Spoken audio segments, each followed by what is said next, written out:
Welcome to Pigskin Frenzy on this wonderful Tuesday afternoon. Thank you for joining us. I'm Joel Norris, and whether you're watching on YouTube, listening on Spotify, or listening on Podbean, a big thank you for taking some time out of your Tuesday to just sit back, watch, and listen to some college football coverage presented by me. Now, if you're watching on YouTube, please subscribe to the channel, leave a like on the episode, and leave a comment down below. Spotify, if you're listening on there, share around with others, and follow on there as well. Podbean, same thing. All you got to do is share around with others and follow on there as well. We have Facebook and we have Twitter. Twitter, it's at pigskin_frenzy, all lowercase. All you got to do is type that bad boy in on the search engine. You'll find it. You'll follow and like the page there. You'll get episode updates as well as news, highlights, and notifications from across college and NFL football. Facebook, same thing. All you got to do is type in Pigskin Frenzy. You'll find it. Follow and like the page there. You'll get episode updates as well as news, highlights, and notifications from across college and NFL football. College football day today, big day. And, just some news coming out of college football. We're going to talk about some news coming out in Boulder, Colorado that I have the inside scoop on. We're also going to be talking about the SEC, diving into the schedule debate. Everybody met in Destin. Do we have 8 or 9 games? Some scheduling debate here going on. And we're also going to be talking about and continuing our mini-series on conference standing projections, and I'm going to continue that with the Big 12. So don't leave yet. Don't tune out. I'm going to go by the other two quick, and then we're going to get to the Big 12 conference standings since, that may be a lot to unpack. So don't miss out. Don't tune out. Don't, change anything. Watch on YouTube, subscribe to the channel on YouTube, leave a like on the episode, and leave comments down below on each episode. Follow on Spotify, follow on Podbean, share around with others on both platforms, and follow and like on Twitter and Facebook. So, Pigskin Frenzy, let's do this. Let's kick it off with some news out of Boulder, Colorado, right? Let's talk about what's going on down there. So, as we all know, in the words of Coach Prime, their new football head coach, they're coming, right? They're coming. They have, despite the turnover after the spring game, they're still building. People are still transferring in. He's still bringing his Louis Vuitton players in. And they're coming. That's what he said. He's promised that, and he's been preaching that. Boulder, Colorado will no longer be a place where you skip over football. It will be a team to watch for in football. So, with that, right, comes some, you want some notoriety with that, right? You want TV deals. You want, hint at the TV deals. You want notoriety, You want you want to be noticed and seen, right? You don't want Colorado to be on the back burner, because if you're putting them on the back burner, they could just, you're just, basically treating them like they're still 1-11. That's not how Deion's going to roll. And that's not how the standard's going to work now in Boulder. So, with that being said, amid the future, with the Pac-12 media rights deal, according to CBS College Football Insider Dennis Dodd, he reports great things. He's a really, really good, reliable source, and he's really good, really good at telling stories and really good at reporting things. Really good journalist. Go and read his stuff. According to CBS College Football Insider Dennis Dodd, Colorado is in talks to join the Big 12. Now, is that a shock? No, because I've been mentioning it. Big 12 has been trying to target teams like Utah, like Colorado, like Arizona, and like Arizona State. It's not really a big shock, but I wanted to, report that and talk about it for just a tiny bit, because it is some notoriety, right? Joining the Big 12, which we're going to talk about in a minute, is, it's a leg up, right? It's a leg up, especially since, it's kind of anybody's ball game at this point. After 2023, it's about to be a whole different conference. When the two of the big players in Oklahoma and Texas are moving to quite arguably the top college football conference, in college football, right, to the SEC, the Big 12 is going to have it's going to be a wide open thing. It's anybody's ball game. You got teams like TCU in there, and then you add Colorado, right, who is supposed to play TCU this season, and that could be a regular thing if they join the Big 12. So it's one of those things where the state of the Pac-12 is so unknown. We just don't know, right? We don't know what's going to happen. We don't know what's going to go on with the Pac-12. We don't know about the media rights deal. There hasn't been any updates on it yet. Right now, it's still unlikely that a deal has been reached, and that's all we know so far about the Pac-12. However, the Big 12 wants to take advantage of that, right? That's the whole problem. That's the whole thing. The Big 12 wants to take advantage of that by adding some of these bigger schools from the Pac-12. Besides a USC and UCLA and an Oregon, right? The Big Ten's looking at those. So it's just literally just, pick and choose at this point. And right now, it's looking like, Colorado is having some interesting talks with the Big 12 about possibly joining their conference. And it's interesting, Deion Sanders in the Big 12, making some notoriety and, having some, bringing Colorado back to where they once were instead of just having, because you got to think, Colorado, they had a good season like every now and then, but when they were good, they were on. When they were on, right?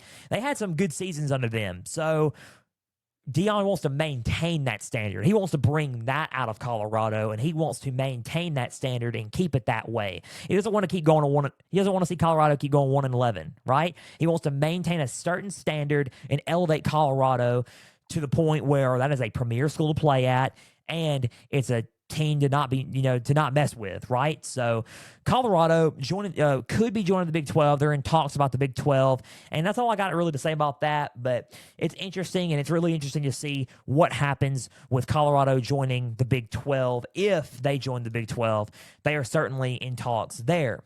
So moving on, we're going to talk about the SEC, right? And again, we got one conference left in the conference standing projections. We'll talk about that later on. But, we got two, arguably, the Big 12 and the SEC. We'll talk about the SEC next week. But SEC news right now. So everybody met in Destin, and we are debating. And you can pop up the graphic here in a minute. So SEC, 8 or 9 games when it comes to the scheduling for 2024 and beyond. SEC 8 or 9? Question mark. Pop up the graphic now. So anyway, this is a debate, and it is a debate. So according to a lot of sources, including a friend of mine, Jake Wimberly from ESPN Radio down here in Mississippi. So now the SEC is likely moving to a 8-game model, and they're unlikely to move to a 9-game model, right? Until 2025. So when you think about it like that, when you think about, why is there a debate if they're unlikely to do that? Here's the debate. The debate is people are still discussing it. That's the debate. That's the whole thing. They're still discussing it. They are still, trying to, okay, are we sure? Do we think we need to do 9 games in 2024? Do we need to do 8 games? It's just a big debate. Right now, it's unlikely to move to 9 games until 2025. The 8-game model is likely for 2024.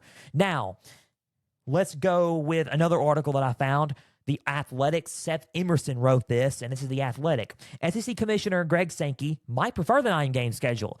He sounded like in an interview that he really was kind of favoring that, and it gives, the league, as he puts it in air quotes here, this is Greg Sankey talking, the league's forefront, right? He wants the league to be the forefront. So the 9-game model, he may prefer that. So let's just go over each model and let me explain it, and let's just talk about what each model allows, for something to happen, right? Let's go to the differences, and let's go with what they both do as the same, right? So the 8-game model, this is the 8-game model, does this.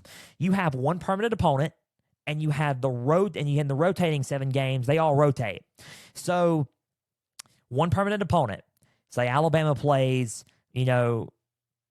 Tennessee every year. That's their permanent opponent. You say bye to LSU every year. You say bye to potentially, which is weird to say, Auburn every year almost. Now, here's the thing. Likely, I'm pretty sure they're going to pick Auburn. But, you say bye to Auburn, right? You say bye to a lot of these games that were key in Alabama's schedule that, they're not going to play every year. It's going to be rotating. One permanent opponent, and the other 7 games are rotating yearly. So the 9-game model, right? 3 permanent opponents and rotation on the other 6 games. So 3 permanent opponents, say Alabama picks Auburn. They can also pick 2 more, Tennessee and LSU if they want to, right? So that's the thing that Nick Saban didn't agree with. Nick Saban thinks that it's weird to have a 9-game schedule and weird to pick those 3, pick LSU, Tennessee as the forefront out of the 3 opponents besides Auburn, because Auburn is, got to be an opponent for Alabama. In my take, if you want a hot take here, guys, Auburn needs to be the permanent opponent. If they go with the 8-game model, Auburn needs to be the permanent opponent for Alabama just because of the Iron Bowl. However, when you look at the 9-game schedule and the 9-game model, those would be the 3 permanent opponents and this is just for any team. That you have 3 permanent opponents. Say Georgia has 3 permanent opponents. Who are they going to pick? Let's say Kentucky, let's say Auburn, and let's say Florida. They play those 3 every year, right? Or Tennessee, Auburn, Florida. So if they play one game, Georgia could pick Auburn. Georgia could pick Florida. So those are the pros and cons of the 2 models. 8-game model, 1 permanent opponent, rotating the other 7 games. The 9-game model, 3 permanent opponents, and rotation of the other 6 games. Now, according to The Athletic and Seth Emerson, in air quotes, he wrote this: each model allows every team to play every other team at least twice every 4 years. And each model gets rid of divisions. So you get rid of the East and you get rid of the West. There's no more divisions. There's too many teams, obviously. There's 16 teams, so no more divisions. You're essentially like the ACC and you're like the Big 12. So you got to think that, if you did do a division, you would have to split Alabama, move them to the East and all that. No time for that, right? Just go with no divisions. These models are kind of they're worth it. They're worth it. We're not going to do pods. There was the rumors about doing pods for the SEC. That's kind of meh on that one. I don't really necessarily like that idea, and I think these 2 models are the models that probably will work the best for the SEC. So, that's about it for the SEC on the debate. Here's my thoughts on it. If you want to have my take on it, I honestly think that you could work well with a 9-game schedule just because you maintain some of those rivalries. Okay, so as a spectator, I'm also a fan of college football. I like seeing those games, right? You want to see competition. You want to see challenging games. You want to see Alabama and LSU every year. You want to see Georgia and Florida every year. You want to see LSU and Florida every year. Tennessee and Alabama. You want to see those games every single year. But with the 8-game model, some of those rivalries are out the window, right? They're gone. So you think like, okay, so that changes everything. Alabama and LSU, that won't happen on the first weekend of November. LSU and Oklahoma could, but Alabama and LSU won't.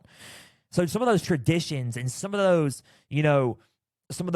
rivalry type games are changed because of the 8-game model, and and every SEC school picks 1 team, 1 permanent opponent they play on their schedule every year.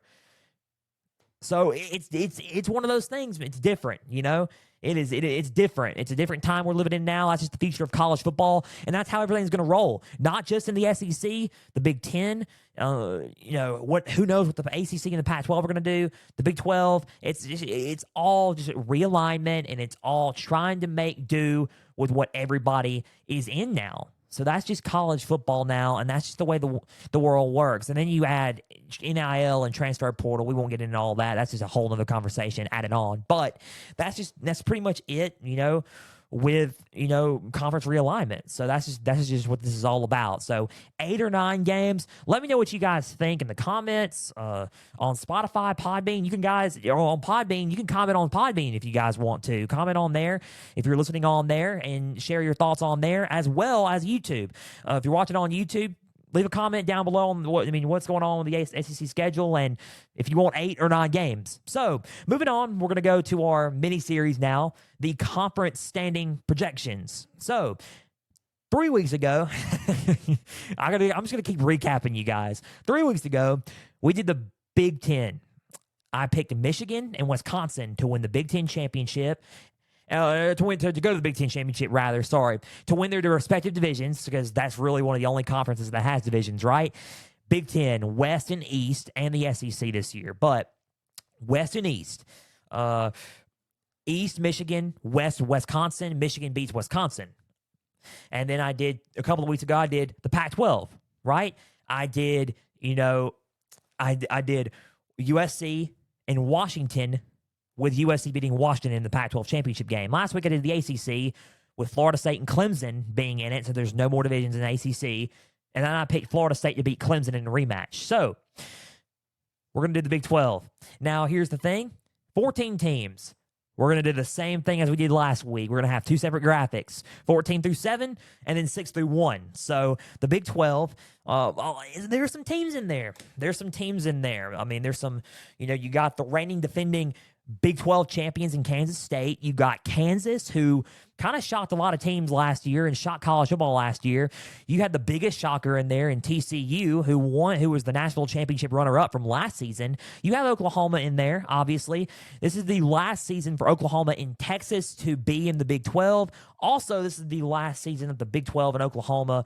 Texas and Oklahoma have their Red River Showdown or Red River rivalry in the Big 12. So they're going to move that to the SEC most likely. So, it's a lot of interesting factors. And then you add UCF, Houston, BYU, and Cincinnati now in the conference. So you add some more teams into the conference to make 14 for the first time this season. So without any further ado, let's just go with 14 through 7, and I'm just going to run through these really quick, and I'm going to run through 6 and 1 really quick as well, and we're going to talk about who's going to go to the Big 12 championship game in early December. So let's pop up that graphic for 14 through 7 now. Okay, so 14 through 7, 14 West Virginia.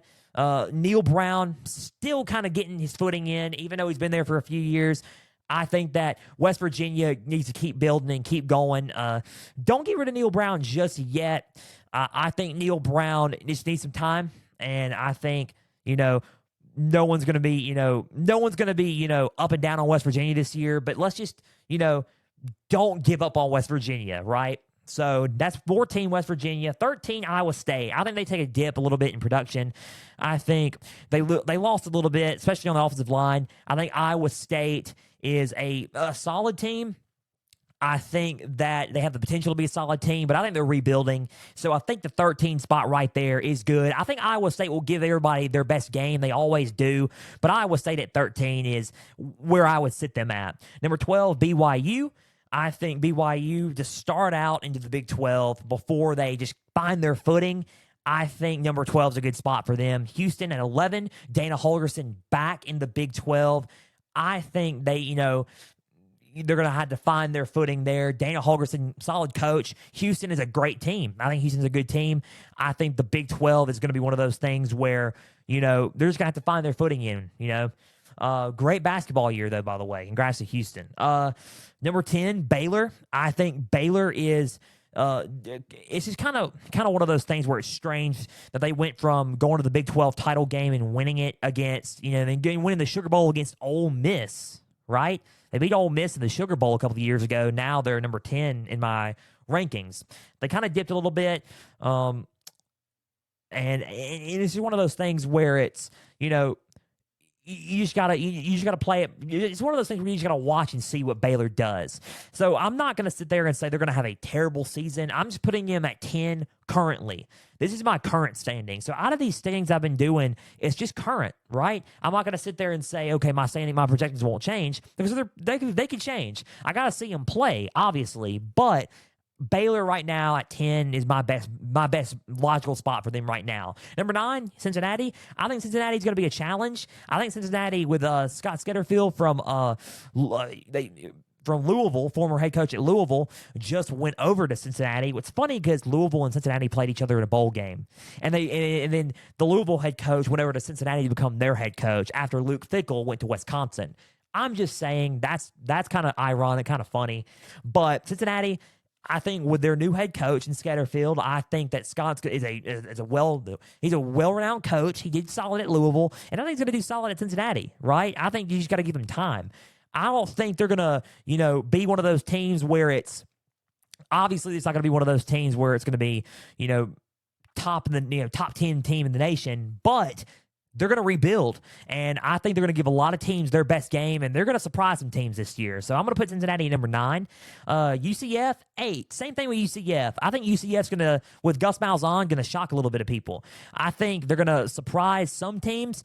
I don't think they're going to win the whole thing, obviously, but I think they're going to, build in and get used to the Power 5 schedule and get used to the Big 12 and be like, okay, we have a year of experience under our belt. Now we're really going to, take off with it. So UCF's going to play some teams close, I think, but I think UCF at number 8 is a good spot. You're thinking right now, Joel, number 7, Oklahoma State.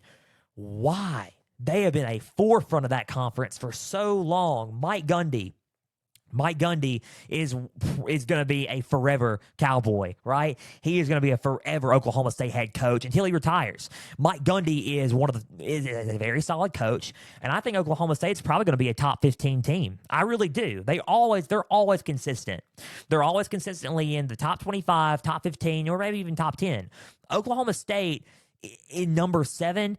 And I think they're going to play a lot of teams close, obviously. I just think there's some teams up there that are just a little bit better than Oklahoma State coming into this season. Nothing against Oklahoma State. I think Oklahoma State's going to have a solid season. I think they're going to make a bowl game. They're consistent. I just think there's a little bit of, teams ahead of them that are, just a tiny bit better than them. So that's 14 through 7. We're going to pop up off that graphic now. And let's go with 6 through 1. You're going to think, are you serious right now? You didn't name some teams, but I'm about to name some teams right now, but let's just go ahead. 6 through 1 now. 6, Texas Tech. Joel, you're really high on Texas Tech. Well, yes, I am. I had a solid season. They went to the they went to the Texas Bowl. They honestly outclassed Ole Miss. I thought that was going to be a lot closer game than most people think. I think in play-wise, and maybe not so much of the score, but play-wise, Texas Tech laid it on Ole Miss, and they were a really, really solid football team. They have been a really solid football team. They upset Texas last season. They had a lot of good wins, and I think Texas Tech played really good football last year, and I expect them to do the same this year. I think number 6 is a logical spot. Some of their key games we got versus Oregon. That's going to be tough. And here's the advantage, though. They have them at home. So versus Oregon on the second week 2 of college football season, versus Kansas State, that's always going to be tough to place facing the defending Big 12 champions. At Kansas in Lawrence, Rock Chalk, that's going to be tough as well because Kansas is on the rise. And then at Texas, that's also going to be tough. Texas is not going to forget about what happened to them last year in Lubbock. So those are their key games, and they look like there's some games that they're going to play close on, but they're going to have to play. Texas Tech, is a solid team, but those are some key games where they're going to have to play. Even though Oregon is a, non-conference game, they're going to have to play that one, and some of these conference games that they got, they're going to have to come to play. But I will put Texas Tech at 6 currently. Number 5, Kansas.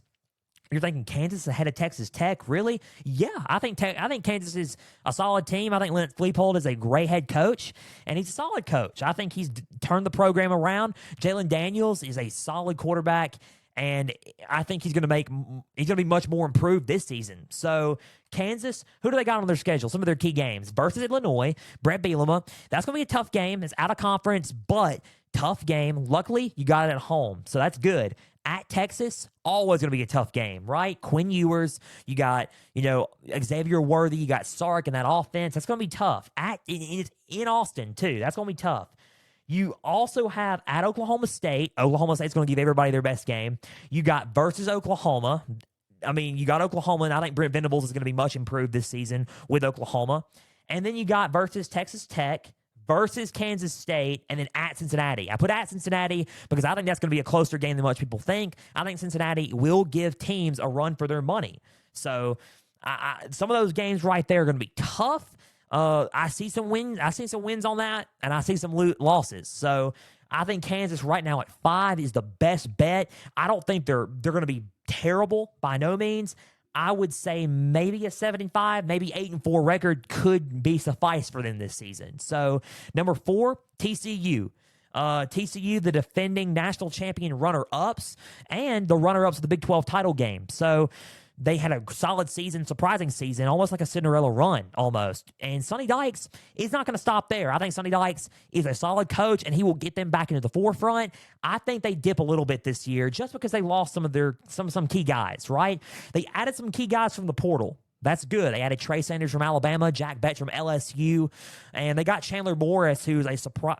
Who honestly, Chandler Morris is not a solid. He's a solid quarterback. He is, and he's learned a lot under Max Duggan. So Chandler Morris, and I'm trying to see how he will improve. One key loss I will mention: Garrett Riley, and I think Garrett Riley going to Clemson kind of hurt them a little bit. But we will see what happens here. I think 4 is a likely spot for them. Let's look at their key games. They got Colorado at home. That's going to be a tough one. I think Colorado is going to be a lot better because of Deion Sanders and the improvements that he's making there. Then you got at Kansas State, the rematch of the Big 12. That's going to be tough because you got Chris Kleiman as their head coach. You got Will Howard at quarterback. And a lot of those guys who are coming back from the offensive line are going to help protect Will Howard. I think Kansas State's going to be solid. At Texas Tech, going to be a tough game for them versus Texas at home, and then versus Baylor. I put Baylor on there just because Baylor always plays them close. So watch out for Baylor and TCU. And then at Oklahoma, always going to be a tough game, and it's going to be at Norman. So I see some wins, and I also see some losses. I think an 8-4, 9-3 season for TCU could suffice for them as well. Number 3, Oklahoma. Oklahoma at 3, they're going to be much improved. I think 3 is a likely spot for them to finish out their run at the Big 12. And let's just go over their schedule, right? I'm moving through this pretty quick. Sorry. But, I mean, a lot of teams, right? So, at Cincinnati, that's going to be a tough game. I think Cincinnati's going to give it, like I said, Cincinnati's going to give everybody their best game. I think that's a good test for Cincinnati. I also think that's going to be a test for Oklahoma to see how well they have bounced back and how well they've improved from their last, from their kind of, like disappointing type season. I mean, it wasn't so much of a disappointment, but it wasn't the best of seasons either. So at Cincinnati versus Iowa State, careful. Iowa State, be careful. Even though I put them at, 13, Iowa State still will, upset some teams, right? So Iowa State, Texas in Dallas, the Red River rivalry, at Kansas, at Oklahoma State versus TCU. Those are some games that are winnable, some games that are going to be really, really close. Oklahoma is going to have, to play a lot harder. Dylan Gabriel, but they can play a lot harder because they got Dylan Gabriel at quarterback. They got Drake Stoops at receiver. They got a lot of guys, man. They got a lot of guys, and I believe that Oklahoma will have a much better improved season this year. So number 3, Oklahoma. Number 2, Kansas State, the defending Big 12 champions. Number 2, Big Kansas State, and that inserts them into the Big 12 championship game at number 2. So at Missouri, even though it's, Missouri is, not had the best of seasons. It's still an, SEC East school. It's at Columbia. Going to be a trip. So you're going to have to, try to come up with the will to win. I think they could that's a winnable game right there. At Oklahoma State, tough challenge facing Mike Gundy on the road, but I think that could be a winnable game also. At Texas Tech, at Lubbock, that's a winnable game, but going to be really, really tough. Going to have to play that one versus TCU, at Texas, and then at Kansas. Those key games are a little hard, and I think because most of them are on the road. I mean, you got at Texas Tech, at Oklahoma State, at Texas, and at Kansas. Those are some tough games right there, right? So it's on the road, and just because it's on the road, right? I think Will Howard is going to, could win a lot of those games just because of who he is at quarterback. I think Will Howard is probably, besides Quinn Ewers, the best quarterback in the Big 12. And besides Chandler Morris, Dylan Gabriel, and you got Quinn Ewers at number 1, I think Will Howard's probably number 2, number 3 up there. Will Howard, senior quarterback who's returning back for the Wildcats. I think he's a solid quarterback. He can be mobile when he needs to be, but he's a very good pocket passer. I'm really high on Will Howard. So Kansas State number 2, and then number 1. Texas. So Texas, in my opinion, is number 1. I will tell you why. They got the best roster in the Big 12, and it is. I mean, they were much improved last season, even though they went to the Alamo Bowl and a tough loss against Washington. it's hard to beat that Washington offense. It's really hard to be a high-octane Ryan Grubb offense from Washington. But Texas is good, right? So they got Quinn Ewers, arguably one of the best college football players in the world, right? One of the best quarterbacks in, probably top 5 quarterback in college football, along with Drake May and Caleb Williams. And then you got some of those pieces. You lose Bijan, but then you got Kellyan Robinson, senior running back, coming back. You have Xavier Worthy on one side and A.D. Mitchell, the Georgia transfer, on the other. They got some weapons. There. Got a good high-octane offense. And then you got 2 backup quarterbacks if Quinn Ewers goes down. You got the prodigy and Arch Manning, and you also got another solid quarterback and redshirt freshman, Malik Murphy. Malik Murphy is a solid quarterback, good pocket passer, and he can scramble. So Texas, let's look at their schedule. Look at their key games. Number 1, obviously, at Alabama. That's going to be tough, obviously. You're going into Bryant-Denny. Night game at Bryant-Denny. Do not let we lost Bryce Young. Do not let we lost Will Anderson. We lost Jahmyr Gibbs. We lost a lot fool you, because just because they lost all those guys, including Pete Golding at defensive coordinator and Bill O'Brien at offensive coordinator, just because they lost all those doesn't mean they didn't reload. They reloaded with Tommy Rees at offensive coordinator, formerly from Notre Dame, and then Kevin Steele back at Alabama as their defensive coordinator. So you got that, and you got a new transfer quarterback in Tyler Buchner, former starting quarterback for Notre Dame. He's most likely to take over as the starting nod for Alabama. He fits Tommy Rees' scheme. It's going to be tough for Texas. Can Texas do it? Texas can do it, but Alabama can do it also. That's a tough one. Out-of-conference game. Let's look at their conference games. You got Kansas at home. You got Oklahoma in Dallas. You got against Kansas, at home against Kansas State, at TCU, and versus Texas. Luckily, those are all winnable games. You got some of them at home, and that's where I give the advantage to Texas, because they got the roster and they got home field advantage in some of the key games that matter. So here we have it. Number 1, Texas versus number 2, Kansas State in the Big 12 championship. Who do I have winning it? Texas. I have Texas defeating Kansas State in the Big 12 championship game in early December. I just think Texas has got a roster full of guys that, could possibly full of NFL talent, obviously, but they can make some noise, man. If they do end up winning out their schedule, if they beat Alabama, that's obviously college football playoff noise, right? They beat Kansas State in the Big 12 championship, and they're like a one-loss team or an undefeated team. They're in the playoff. There's no doubt they are. But they got some games on that schedule to keep an eye on, right? Some games to keep an eye on and some games to just think through before, we automatically insert them into the playoff. One being the Alabama game. Even though it's out of conference, this is a Big 12 conference championship, I know, but if we're talking about college football playoff hopes for Texas, that's a whole other conversation. But you got to mark that Alabama game, obviously, at the forefront, right? So Texas beating Kansas State. I think Kansas State's a solid team, and you could obviously make the argument of, dude, they could repeat, right? They could repeat as Big 12 champions, and they're a good team. They're a good football team.